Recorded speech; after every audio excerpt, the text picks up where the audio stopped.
श्री स्वामी समर्थ. सध्या तरी बोर्डाच्या एक्झाम चालू आहे.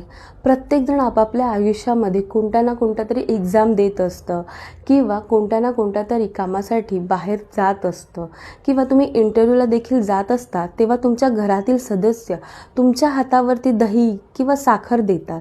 ह्यामागचा उद्देश म्हणजे तुमचं जे काही काम असेल ते सक्सेसफुली व्हावं, तुम्हाला त्यामध्ये यश मिळावं हे एवढंच असतं. परंतु जर तुम्ही तुमच्या राशीनुसार जर त्या वस्तू जर ग्रहण केला तर तुमच्यासाठी खूप चांगले फायदे होऊ शकतात.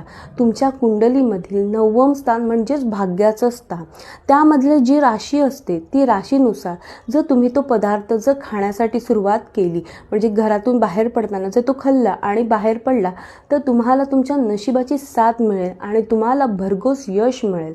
तर तुम्हाला कोणते पदार्थ तुमच्या राशीनुसार खाल्ले पाहिजेत हे तुम्हाला मी कॅप्शनमध्ये देत आहे.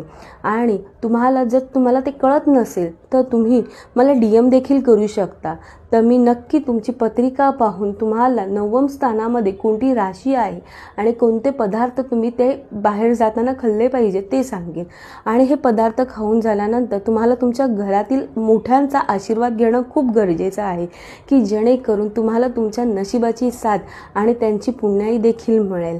हा उपाय नक्की करून बघा. श्री स्वामी समर्थ.